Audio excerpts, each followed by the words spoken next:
I remember like being in high school and just like we were living in a demountable shack with 6 people. I wouldn't say we're like a less fortunate family, but we definitely had a less than most people that we were hanging around. Today on Really Mental, we welcome 2 brothers from Australia that do comedy skits and content. Where do you think your drive for success came from? Not coming from much, just always wanting more in life. Not even like such material things, but even just like living more comfortable. That was like a motivator. That was like a massive motivator at the start. It was like, how can we just fucking change that? I feel like sometimes life is really mental. Dude, that's actually a really good name for a podcast. So, hey boys, how you going? Welcome to Really Mental. To start off the conversation today, I wanted you guys to tell us a little bit about yourself. Yeah, so basically we're 2 Aussies on the Gold Coast. For those of you who don't know where that is, that's city in Australia. We make comedy skits on social media. But yeah, we're pretty much just 2 Aussie bogans, really. Yeah, and we grew up on the east coast of Australia. Pretty much had like a pretty stock standard Australian upbringing. We travelled Australia a fair bit with our family and grew up on a cane farm, mad keen surfers, and spent a lot of time around the ocean. Yeah, nice. And coming from that kind of background, what made you want to go into social media and creating skits and that type of content? Yeah, it's funny because it's kind of like the complete opposite, but I don't know. I feel like the world's so fast and our dad's very traditional, so it was hard to kind of translate our vision to him. But yeah, we moved to the Gold Coast from the farm, and we were just like seeing everyone like doing all this crazy stuff on social media and like living this awesome life, and we're like, oh, I feel like it's something that we can do, something we can achieve. So yeah, we pretty much just knuckled down when we had the chance and just chased it. And especially living on the Gold Coast too, like I feel like we probably might have even made content if we weren't up here because everyone around is just kind of busy. People compare it to the LA of Australia. Yeah, call it pretty well. Like because there's like people film movies here. There's so many fitness influencers and that kind of thing, and like everywhere you look around, there's like inspiration. For sure. And growing up where we grew up, like if we were doing that, like to get over the some of the opinions of the town, like small towns. Yeah, and there's a lot of that. There's a lot of that still happens, and somehow it gets back to us. Yeah, exactly. And for you guys, growing up in like a small town, how did that kind of shape who you are today? I feel like it's just like got a sense of like community kind of thing, and like being mates with your neighbors and that kind of thing, and like you kind of consider everyone in the town as a friend, and with that you kind of get the respect for other people and like how to treat like a random stranger that you've met or someone that you don't know that well. And like growing up in like a small town, it's like you walk past someone and you have like a quick chat, whereas in the city it's no one's even looking at each other. So for us, like growing up until pretty much our 20s in a country town, it's just like everyone we brush past is having a conversation. So then when it comes to like meeting a new person, it's just like we translate that same sort of shit we've been built up on. How do you think now, coming to the Gold Coast or coming out of that, have you been able to maintain that sense of community for you guys? I feel like it's hard up here because if you're not like kind of doing sports and that sort of thing, it's hard to be within community, and we are like so focused on the we're doing. For us, we actually found like the creative community was pretty strong up here. Yeah. And that was kind of how we, found our sense of community here. And like, there's so many people, like we said before, doing this kind of work. We've met so many as well, like just being on like Instagram and those kind of apps. And we felt like being on the Goldie was a really good way to start that journey kind of thing. Like it was a good way because there was a couple smaller creators that, were able to get outside of their bubble. Because like we feel like in like content creation, you got to like break that kind of friends and family like opinion bubble. As I said before, like it's easy to do it up here because a lot of people are doing it. Yeah, and for sure, one thing like we agreed on when we started was like we want to make as many friends in the industry, like regardless of who you are. If we get along, like we'll be friends, and we'll give you the time of day sort of thing. And that's pretty much the narrative of what we've done so far. Like every single opportunity we've gotten to someone, a good example was at the TikTok Awards. Like we were in the hotel and there was a bunch of creators that we've seen but we've never interacted with, and it was just like straight up like go out of our way to make and say hello to them and make friends with them. So yeah, I've done a really good job of making who we are, and we haven't really changed our personalities much. I think it's important to kind of go back to where you come from as well, and kind of go back to those roots of what you learn, and that like sense of community, as you said, is that sense of like who you truly are, because then you'll stay authentic to yourself no matter what you do. For you two, what was that process like getting started? And how did you feel when there was some resistance from other people in your community when you wanted to do something you really enjoyed? Well, initially, we were pretty rattled by like people's opinions, and like we thought, we're having a crack putting ourselves out there, and it hurt really to see that people didn't think it was cool or didn't agree with what we were doing. But I feel like we were pretty lucky being brothers that we could both just, talk about it and realize that it was fucking just other people's insecurities. And that's another thing, like just talking to other people was what helped us, other people that we could reaffirm us, like just keep going, like keep at it because you're doing good. Doesn't really matter what other people's opinions are. At the end of the day, if you're like happy with the things you're doing, well, who gives a fuck? Eh? Yeah, exactly. Yeah, 100%. If you're following something you really like there's no point allowing others to get in your head. As even when they do, like I think at any point in someone who's trying to do something different and pushing themselves out of their comfort zone, people are going to get in your head at one point. It's even hard for us to share our own visions to each other.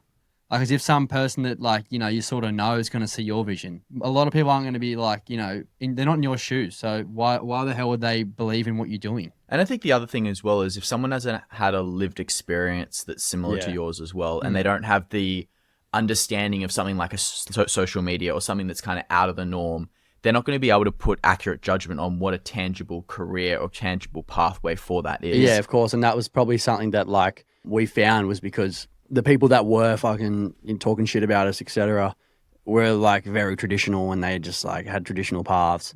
They were older as well, so it says it all really. Yeah, and like that sometimes I think that's one thing where we're starting to like change our mindset towards, and rather than like just being angry at them, like in a way we can be like a little bit empathetic that For sure. they weren't lucky enough to fucking have the opportunities that we do. Well, they don't want to change. They won't want to change. They don't care. Yeah. And they're happy enough to just, think that we're idiots. But Yeah. that's all good.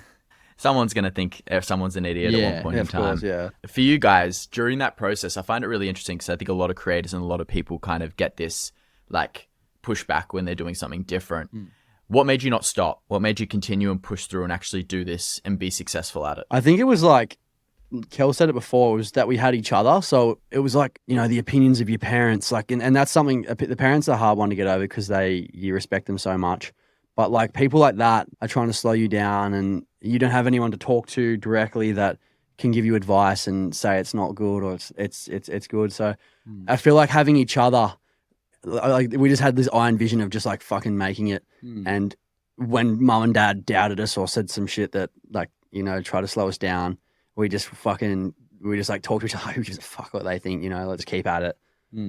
Yeah, that and having mentors in the space too. Like I know we both had a few like people that were like, in America as well, like that were big on social media that like are influencing that kind of thing that would tell us, how good the opportunity of like content creation is and how we should be on it right now. And just to see how passionate those kind of people were about it. And like that can be in any kind of realm, like doesn't have to be social media. That you can always find someone that has your passions that is probably like making a lot of money off it or has a big following off it that can inspire you. When it comes to your journey with mental health, when did that really become apparent for the two of you? I feel like we kind of had it a lot. Even when we were younger, we probably didn't realize it. But I wouldn't say we're like a less fortunate family, but like we definitely had it less than most people that we were hanging around. I don't know. It was always kind of hard to grasp like why we weren't getting the same kind of like treatment or the same money or like, even the same opportunities. Same cars. Yeah, I know. And like we're always kind of like the dudes that fucking didn't have like lunch money or like had a bit of a shit lunch or, that kind of thing. I think now looking back on that, we just like feel so appreciative and lucky. Yeah. Because like that's what kind of like built us up, if you know what I mean. I remember like being in high school and just like we were living in a demountable shack with 6 people, like a 6-person family. I remember just like being old enough to be conscious of the situation, so I would see that like fucking so-and-so in my years pulling up in a Mustang and has like, like I could work it out. I'm like, fuck, I'm pulling, like, we're living in a fucking shack. And yeah, I remember getting like really depressed and fucking thinking my life sucked. And like I had this moment of like months of my life where I just felt like I was so unfortunate, etc. And our mum even fucking, like took me to the doctors and like I was on like medication and shit. As I've gotten older, like looking back on that, kind of like what Kel was saying, like fucking, I'm so grateful that that was our childhood, because it's just made us be so like grateful of everything that we've built, and it's just like we've learned how to get shit on our own. Yeah. Do you guys, during that time when you were going through that, how did you not allow it to demotivate you? I just feel like, yeah, like I said before, we're always hanging with mates. We were right into surfing, and we, spend a lot of time doing that. And we used to like, even times where we couldn't get to the surf because we were out living out on a farm, we built like a fucking makeshift skate park out of like crates and stuff. And we just always be like doing stuff together. And I think that's like, the moral of getting over things for us is like, if you just bring other people into it, it doesn't feel as bad. And you're like, you're getting it off your chest, or you're doing activities to, occupy your mind in a way. There was that element of fulfillment because you had a close community that meant something to you. Yeah, exactly. Yeah. Working with your brother and kind of being so close to each other, how do you support each other when shit gets tough? We're pretty brutal to each other. I remember, I feel like maybe it's a way that like Dad had kind of raised us to some degree. Like, he didn't baby us one bit. Like, well, like, if we're fucking being a sook, he'll let us know about it. But when Kel was going through like most recent breakup, like, I was just so like, I feel like I wasn't as supportive as I could have been. As much as it sucks in the moment, I feel like it wasn't the worst way to like approach it to some degree. Like, because now I feel like Kel's like just tough as nails now, and like he's just got so much more confidence than he did a year ago. Yeah, in the moment, I was like, I just thought Tom was just being like a wanker. I was like, this he's fucking. No. I think he knew that I thought that as well. Like, he knew that even at the time, like I was going for that breakup, like I was hiding stuff from him, and I was like, I'd always lie about where I was, and just because I knew what I was doing was wrong, and I just forgot that, I could trust my brother, and that he was just telling me like the third person truth that like he wasn't in the situation. Yeah, no emotional attachment. Yeah, and that was a hard thing to me to get over. I felt like coming out of that also, because I know how I kind of felt when Tom would tell me that. Even now, I know like some of the positives and negatives that I would go now with, like learning from that as well, if you know what I mean. But I think having his voice in my head all the time was like a huge reason why I didn't make certain decisions, like bad ones. Yeah. Because I would always like hear his head, and I would know like if I came home and I'd done something that I shouldn't have done, or he caught me out, I'd be fucked. Like, and it would affect our relationship. Yeah. So I was pretty conscious of doing the right thing once I knew Tom was onto what I was doing. Yeah, and it's something that we do to each other. It's like I don't feel comfortable doing something doing something wrong because I know that Kel's gonna fucking crack it. So like I just like naturally just have to just fucking navigate away from what I'm doing, because I just know that it's not gonna sit well with Kel, and like I respect Kel. And as much as it does suck because it's not like so like loving and all that, I feel like it fucking works like 100% of the time. It does. And that's just like how we were raised as well. Like our parents were fucking they don't fuck around. Yeah. With that time and kind of having that really hard like upbringing from a certain perspective and that perspective on support, how do you showcase vulnerability for the both of you? That's a tough one, eh? Like, even to each other, we're like rarely ever vulnerable. I think it's one of those like, stigmas to males. Like, everyone knows a male has to be tough, and they can't like show their like soft side at all, because you'll be seen as weak. And I guess like being vulnerable as a man in society's view, or maybe in his story's view, I don't know. I feel like our way of showing vulnerability is kind of opening up in a situation, and just being like honest to each other. I don't know. I'm pretty big on just like telling it how it is. Yeah. And like saying, aside from that one time when I was a little bit swayed away, but generally we think we're pretty good at being honest and saying how we feel, and not bullshitting. So I feel like that's a good way to be vulnerable. Like, you aren't like lying to someone. Like, you are saying your honest opinions, and you're like, you're ready for what could happen. You might know that they might not like it, but you feeling like you're putting it out there on the table. Yeah, I think mental health in Australia, especially within men, is really hard. I think vulnerability for guys here is maybe not as far as other countries or other places. We haven't reached that point yet. And it would be especially even harder, I feel like, coming from like country town and that area as well, because it's not something that is really practiced and taught. For you guys now, when you have chats with mates, when you're doing things, have you been trying to implement that, or how do you kind of bring that in after living a life where maybe that hasn't been accepted? I don't know. To be honest, like from a broader perspective, like on everyone, like I can't really imagine a time myself where I've gone up to like one of the boys like, oh, how you feeling? You doing good? Like I don't know. I feel like when we're always around each other, we've always just got like this mask on. Maybe we're not feeling good behind bars. And we actually did make a video on it. I don't know if you saw it, but it was like when you ask when an Aussie's sad and like, you know, so how you going? And it's like, yeah, good. But like deep down, it's fucking you're dying. But yeah, I feel like from a core perspective of like our like if roommates and close mates, like yeah, we're open, but from a broader perspective, I don't know. I feel like we probably don't practice it enough. It is hard because obviously we've been taught not to talk about it. Mm. It's just like a normal thing. Even just like asking that question, or even like, you know, saying your feelings to someone is so difficult because yeah, like you don't want to be vulnerable. You're seen as weak, and even like sometimes we don't know how to deal with people's problems, and like at the end of the day, it's stupid because some people just want to be just want to be heard. Like you can just kind of sit there and say yeah, or like yeah, I know what I know what you're going through, and that would like help rather than just like not even helping at all. Yeah. Vulnerability is tough. Vulnerability is scary. And I think a lot of guys and girls struggle with it, especially in Australia and around the world. I think that it takes a lot of courage to be really vulnerable about how you're feeling. And it's something that isn't taught, right? They don't teach it at school. They're not teaching it at university. Like it's something that kind of has to come over time. And that's why these conversations are so important, to be like, it's okay to like talk about how you're feeling. And it doesn't need to be like to the full deep depths of anything, but it can just be like asking your mate how they're going, talking to people about how they're going. And I thought it'd be really interesting. If you guys don't want to do it, we can cut it out to an exercise where we go around and just ask how you're actually truly going and be a little bit vulnerable. So who wants to go first? I can go first if you want. Yeah, you go you first. You start it off. So life's been good.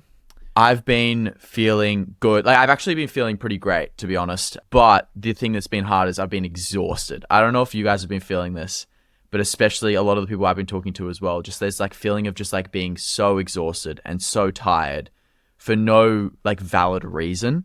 And this kind of element of burnout as you're kind of doing certain things. And I've been trying to take more like phone detoxes, but it's hard when you work in like when you have an element on like online and you're trying to do these things and trying to balance stuff. And I've been finding that really hard for myself and have been trying to find that balance between my online self and then also just like taking downtime as well, or like filming content, doing all these types of things, going on like shows, like kind of even having to like at 8 a.m., 7 a.m. in the morning, talk on a podcast about mental health.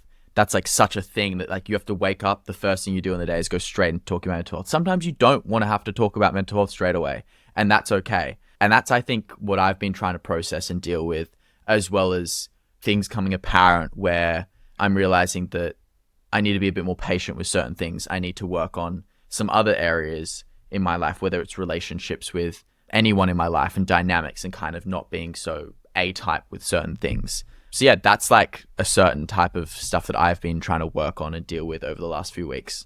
I feel like the past couple of months we've just been grinding so hard, and like we haven't really taken a break off. Even over Christmas, we filmed the Christmas before as well, just filming videos every day. And it was getting to a point where like I felt like I needed just to have a fucking whole 2 weeks off and just not think about it, which is in this space, it's kind of one of those things. It's not really possible. Yeah, I don't know. I feel like it's kind of like having a bit of an effect on me where I've been getting real angry over fucking just little shit, like in the traffic and stuff, and I'm blowing up over nothing. And out in the surf, I'll be surfing and like it's like the funnest thing that I do, and I'm just getting angry. I'm like, get out of my way. Like people are in my way, and I get the shits, and like I don't know. It's just like I feel like it could stem off the fact that yeah, we are working a bit hard, and we've had another creator recently move into a house, and it has added a different dynamic where we're like starting at 8 and finishing at 10 every day, and it's like I love it now. Like it's been great, and it's actually kind of helped out a lot. Something like that I've kind of been trying to like figure out on my own like lately is how I can kind of go about that kind of controlling my anger and not letting things get to me as much. I don't know. I always feel like I do have a lot of negative chat in my head, and I always like doubting myself a lot, and it probably doesn't show as much to other people. Like exteriorly I look confident and like always like back myself, but inside really I'm always like overthinking things and saying a lot of negative stuff in my own head. And that's something that I want to, that I'm working on as well. And like, just trying to, like be more positive. And like, I've heard people that like say things like, today's the best day. you can easily get stuck into a thing where you just wake up and go, oh fuck, this is happening, or I got to do this later, or all that, rather than being like, today's actually such a good day. Like, well, we have nothing to complain about. We're fucking Yeah.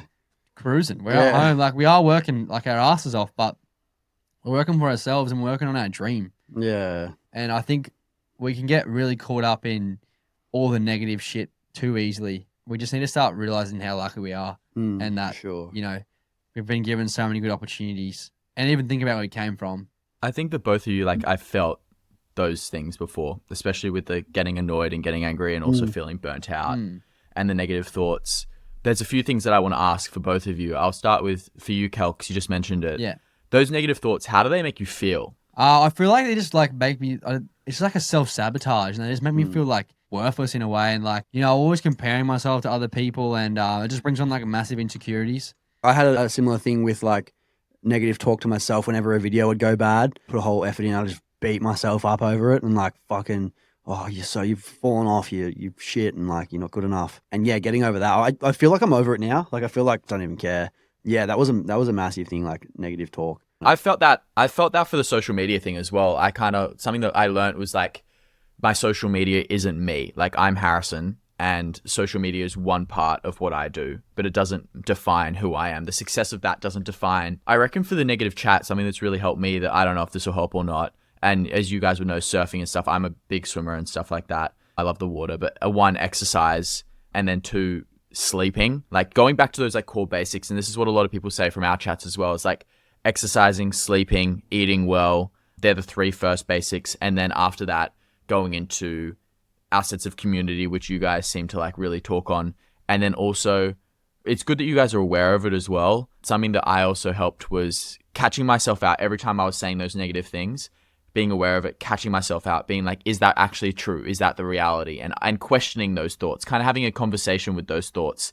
And it might sound a bit weird, but there's this kind of like, I kind of imagine it as this alien inside our body. Like, it's this external thing that's talking to me and kind of saying these things, and there's doubt, there's like hate, there's all of this stuff, right? And if someone in the actual real world was to say those things to me, I'd go tell them to get stuffed. I'd be like, you're not real, but because it's inside, it has an effect. So what I've kind of done is, when those things come up, I'll have a conversation about it. I'll be like, why do you think it's like that? Where's that coming from? And then you realize it's just your inner insecurities, and that separate talks insecurities that are coming through, and you realize that's not actual reality. And kind of having that conversation has really helped in kind of deciphering what's true and what's just a false reality. Yeah, 100%. I think like you were saying, like even just pulling yourself up on like thoughts that you're having, and you know, like not just brushing them aside. Like, it's so easy for all of us three being busy, you know, creation or whatever, to just brush things aside. And that's another thing that's happened kind of in our relationship a lot. Like, because we've been working so hard, we have brushed aside a lot of like little things that have happened along the way, and those things just snowball. And it's the same with your personal headspace. Like, if you're having those kind of thoughts, it's definitely something you need to like properly and like be aware of, and like, you know, putting some kind of like little personal system in place. And I think also that's where vulnerability plays in as well. I think vulnerability plays a big part in it, to be like, if you're not feeling great, going and telling your friend and having a conversation about it and being like, hey, look, I'm having these thoughts. This is kind of what's going on. This is how it's making me feel. What do you think? And just getting their thoughts, be like, what do you think? Have you ever experienced this thing? Like, do you reckon this is something that you've gone through? And kind of really doing it and just having a basic conversation, like it is the same as, how's the surf? What time are we going to the gym? When are we catching up? Like, any of those things, the basic stuff that we talk to our mates about, also going and doing that when it comes to how we're actually feeling and that experiences we're kind of having. And I think that's really important as well. For you two, when it comes to those negative thoughts, what has helped you? Well, for a while there, I was doing for a little bit with my ex-partner, I was doing like fitness, CrossFit. And I think that was like pretty cool. I was like, it was one of those ones where I was excelling pretty quickly in. I felt like I was achieving things. And I was pretty like, I never even ever wanted to do it. I was like leveling up in a way in this, like, you know, fitness thing. I was like, this is cool. Like, if you just do something new or something new and exciting that's going to distract you a little bit. I think what I was going to say as well, for you, Tom, when we were talking about before, when you were saying burnout and stuff, what part of you doesn't allow you to take 2 weeks off, to take a break? What are you scared of if you were to take 2 weeks off? I feel like, and it's It's something we've got like a little competition where I've got to run. I don't fucking run, but I got to run 15 Ks. And if I don't, I got to join a run club for a month, and it's like, and I got to get a tattoo as well. So I feel like it's something we're talking about. The boys like, oh, you can have a break if you want, and I was like, nah, because if I have a break, then I got to like get the motivation to get back onto what I was doing, like. And I feel like having a break is, although it's great, I feel like it does take that little bit of effort to get back to where you were when it comes to like consistency and the structures and everything that you built. When we went over Christmas, we did slow down our posting a little bit, and I felt like coming back into it. I feel like it's been hard to get back to where we were in like a consistency point of view. So yeah, I feel like that's probably the reason. Although like the beauty of what we do is we can go to Europe for a month and enjoy a holiday, whereas like if we were doing our job prior to this, like that's going there for a month is almost unattainable. So Our parents are asking us to come on this camping trip soon. I'm like, fuck, like, can we think of a couple of like camping ideas, like to make it like, still like work and like it's still a holiday together. And whenever we go places, we always try and think about ways to make it, like make content out of it. Kind of what you get into when you get in this space, but yeah. I feel like that's a way to make it feel like a holiday as well. Like we'll be in like, say camping down in Crescent Head, like a beautiful fucking area. We're surfing all day. We're not working as hard as we are when we're up here, but we're still maintaining that like, content aspect and making those videos and being true to our goals. Yeah, no, that's really nice. For those kind of listening as well, one of the things that kind of I've been hearing is you have this drive and passion for what you do. And it's this like immense drive and passion. How did you find that? For those that are listening, how can they find that in their own life? We always kind of wanted success in life, and I feel like everyone does, obviously. And, you always kind of have this image of where you could go. And we went down heaps of avenues. Like, we just jump into content. Like, for a while there, we were on, like, NFTs, crypto. We're all, like, trying to hustle that. We try to make other types of things, like buying and selling furniture. Yeah, buying and selling. I did a plumbing trade, and that was something I never wanted to do. But together, we always just wanted to, like, have some sort of success. And I feel like we got a roommate who's, like, a bit younger than us, and he's at the same age like we were when we were doing all this shit, and we were fucking trying everything. Like, we were doing, like Kel was saying, like, we're flipping NFTs one week and, like, had all this shit going on, and then, like, next thing you know, we're, like, buying and selling furniture, and we're doing all this crazy. And that's exactly what he's doing right now. Like, he's like, fucking comes out of his room and he's telling us about something new that he's got coming up. But and he's just so motivated, and sure, like, changing around and doing all this shit, so you're never actually going to get anywhere. But once you find the thing that you fucking love to do and it's actually like exciting and it clicks and it starts to work, then it's like all just like I like laser focus from there. So just trying everything. Yeah, exactly. Until that's really what you guys did. Yeah. Like, I think it was like trying everything, but not just like having a small goal. It's like having a proper crack at things. Like, you're not going to get anywhere if you just have like a little, 2% a go at something. But in saying that, if it's something you don't like you have a go at it and shit, just don't keep doing it. But you can't go and do something and not have put all your effort in, because you never know how good it could be, like, because you haven't put your full attention to it. And that's the thing. I think that's what a lot of people struggle with, and I do a lot. Like, I've always been someone that like kind of likes to take the easy road out of things and just have a bit of a half go.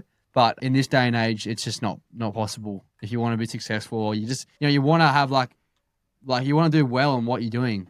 You kind of just got to, actually put time into things. I've said this quote before, but I always think it's like, just keep going, because no one that succeeded ever, like, they never gave up. Like, another thing for us that helped was that our parents, they just like forced us into this working and just like grinding and having us no other option. It's like, hey mom, can we go get Macca's? It's like, yeah, where's your money? Like, you go and fucking buy it. So like, it's just like, from the beginning, we just had this in us, and like dad would make us work on the cane farm. I said that before.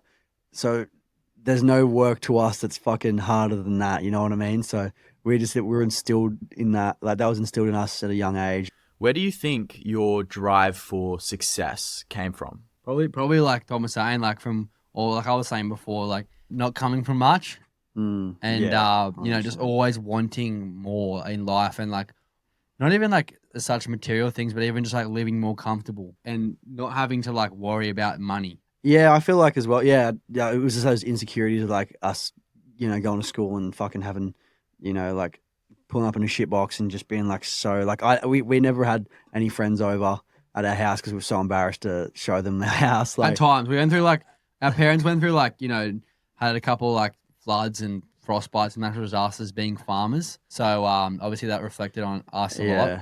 But yeah, like that was like a motivator. That was like a massive motivator at the start. It was like we were just like how can we just fucking change that and make it like so we don't ever have to worry about that. And I think anyone has that ability to like succeed if they just keep having a crack. You don't need to be the smartest dude or the funniest dude in the room or or like anything. Like you don't need to be the best at anything, but you see a lot of people that were never anything that are now so successful and living life easily. 100%. Yeah, I think it's really important to recognize that you can outwork someone. That's the thing. And if you can outwork someone, even if they're smarter than you, you're going to be able to succeed and get to that level of success a lot quicker and better and more. And it's also more satisfying to a certain extent. For you guys talk about hard work and kind of having that instilled in you. Can you run us through what hard work means to you? We're always on the clock in a way. We're always trying to think of creative ideas while we're not even physically working. That's one aspect. Yeah, we're never switching off. Yeah, and then we're always like in situations where with our mates, we're always kind of just lightly thinking about little things that are relatable and ideas that we can make videos out of. Obviously you got to have fun in that, but we break down our days set up so that we can have the most success. And working hard for us in a day, I think, is pretty much getting video out. Really, if we get a video out, we're kind of a successful day for us. Yeah, nice. Well, that's great. Well, thank you for your time as well, boys. Like, it's a great chat. Yeah, Definitely. thanks for having us on.